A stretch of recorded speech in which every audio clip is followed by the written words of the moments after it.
السلام علیکم پیارے دوستو، سیرت محمد مصطفیٰ صلی اللہ علیہ وسلم کے ٹاپک نمبر 14 میں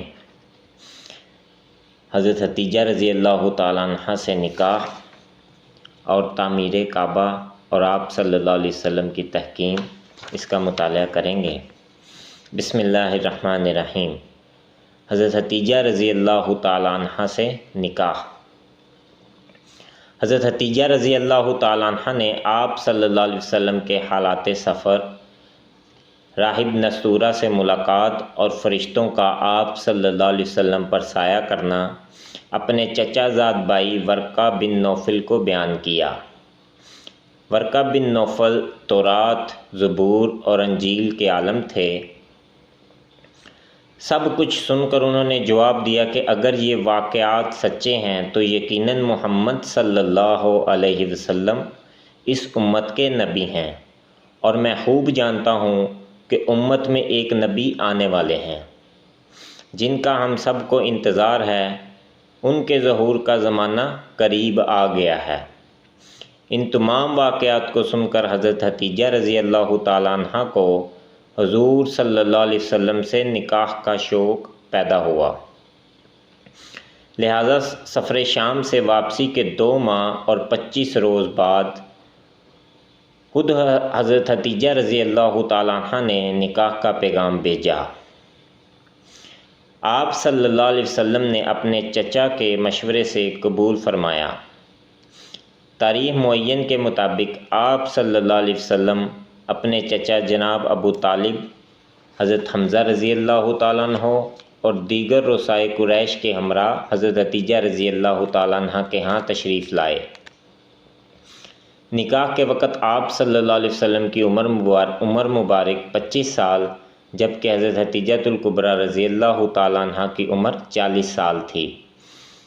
حق مہر 20 اونٹ مقرر ہوا۔ یہ حضور صلی اللہ علیہ وسلم کا پہلا نکاح، جبکہ حضرت ختیجہ رضی اللہ تعالیٰ عنہ کا تیسرا نکاح تھا۔ تعمیر کعبہ اور آپ صلی اللہ علیہ وسلم کی تحکیم۔ ابتدائے عالم سے لے کر اب تک خانہ کعبہ کی تعمیر 5 مرتبہ ہوئی۔ اول حضرت آدم علیہ السلام نے کعبہ کی تعمیر فرمائی۔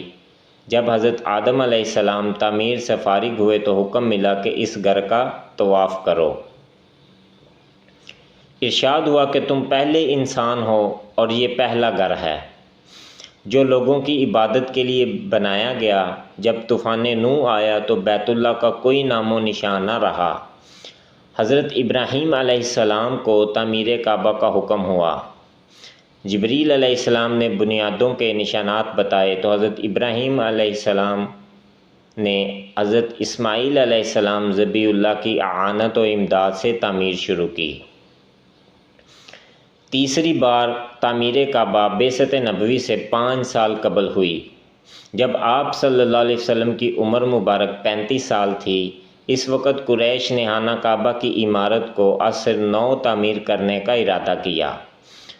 اس وقت خانہ کعبہ کی عمارت بغیر چھت کے تھی، دیواریں 7 فٹ لمبی تھیں۔ وقت گزرنے کے ساتھ ساتھ عمارت کافی بوسیدہ ہو چکی تھی۔ نشیب میں ہونے کی وجہ سے بارش کا پانی اندر بھر جاتا تھا۔ قریش کو خانہ کعبہ کی عمارت کی تعمیر نو کا خیال آیا۔ جب رؤسائے قریش متفق ہو گئے تو ابو وہب بن عمر مخزومی آپ صلی اللہ علیہ وسلم کے والد حضرت عبداللہ کے ماموں کھڑے ہوئے اور قریش سے مخاطب ہو کر کہا، تعمیر کعبہ میں جو کچھ خرچ کیا جائے گا وہ حلال مال ہی ہو۔ اللہ تعالیٰ پاک ہے اور پاک ہی کو پسند کرتا ہے، اس کے گھر میں پاک پیسہ لگاؤ۔ بیت اللہ کی تعمیر مختلف قبائل میں تقسیم کر دی گئی تاکہ کوئی قبیلہ محروم نہ رہے۔ خانہ کعبہ کے دروازے کی جانب بنی عبد مناف اور بنی زہرہ کے حصہ میں آئی۔ حجر اسود اور رکن یمانی کا درمیانی حصہ بنی مخزوم۔ بیت اللہ کی پشت کی تعمیر کی ذمہ داری بنی جمح بنی سہم کو ملی، اور حتیم بنی عبدالدار، بنی قصی، بنی اسد اور بنی عدی کے حصے میں آئی۔ اسی اثناء میں قریش کو جو خبر ملی کہ ایک تجارتی جہاز جدہ کی بندرگاہ سے ٹکرا کر ٹوٹ گیا ہے۔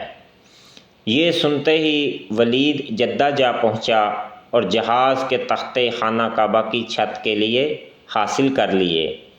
اس جہاز میں ایک رومی معمار بھی تھا جس کا نام باقوم تھا۔ ولید نے تعمیر کعبہ کے لیے اس کو اپنے ساتھ لے لیا۔ جب قدیم عمارت کو منہدم کرنے کا وقت آیا تو کسی کی ہمت نہ ہوئی کہ اس کو ڈھانے کے لیے کھڑا ہو۔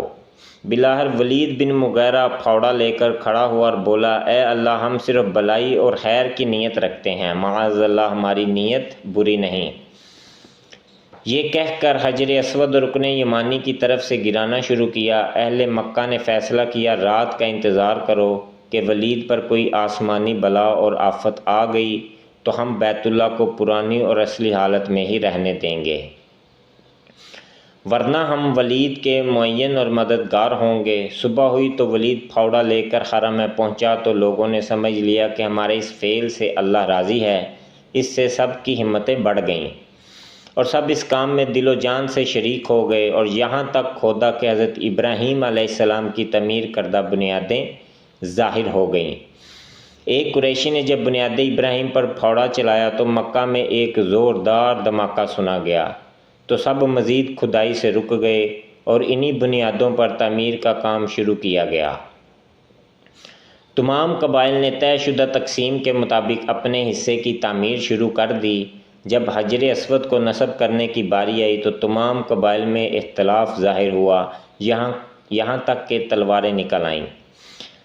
تمام قبائل قتل و قتال پر آمادہ ہو گئے۔ ہر قبیلہ یہ چاہتا تھا کہ حجر اسود کو دیوار کعبہ میں نصب کرنے کی سعادت اسے حاصل ہو۔ 4-5 روز اسی تنازع اور بحث و مباحثہ میں گزر گئے مگر کوئی بات طے نہ ہوئی۔ ایک معمر اور سن رسیدہ قریشی ابو امیہ بن مغیرہ مخزومی نے رائے دی کہ کل صبح جو شخص سب سے پہلے مسجد حرام میں داخل ہو اسی کو اپنا منصف بنا لو۔ صبح ہوئی، سب لوگ حرم میں پہنچے تو دیکھا کہ حضور اکرم صلی اللہ علیہ وسلم تشریف فرما ہیں۔ آپ صلی اللہ علیہ وسلم کو دیکھ کر سب لوگوں کی زبانوں سے بے ساختہ یہ جملے نکلے، یہ تو محمد صلی اللہ علیہ وسلم امین ہیں، ہم سب ان کو اپنا منصف بنانے پر رضامند ہیں، یہ تو محمد صلی اللہ علیہ وسلم امین ہیں۔ آپ صلی اللہ علیہ وسلم نے ایک چادر منگوائی، حجر اسود کو اس میں رکھا اور تمام قبائل کے سرداروں کو چادر کے طرف پکڑنے کے لیے کہا تاکہ کوئی قبیلہ اس سعادت سے محروم نہ رہے۔ جب سب سردار چادر اٹھا کر نصب کرنے کی جگہ پر پہنچے تو آپ صلی اللہ علیہ وسلم نے اپنے دست مبارک سے حجر اسود کو اس کی مخصوص جگہ پر نصب کر دیا۔ چوتھی بار حضرت عبداللہ بن زبیر رضی اللہ تعالیٰ عنہ نے اپنے زمانہ خلافت میں بیت اللہ کی عمارت کو شہید کر کے عصر نو تعمیر کیا۔ پانچویں بار حجاج بن یوسف نے بیت اللہ کی تعمیر کروائی۔ اللہ تعالیٰ آپ کا حامی و ناصر ہو۔ السلام علیکم۔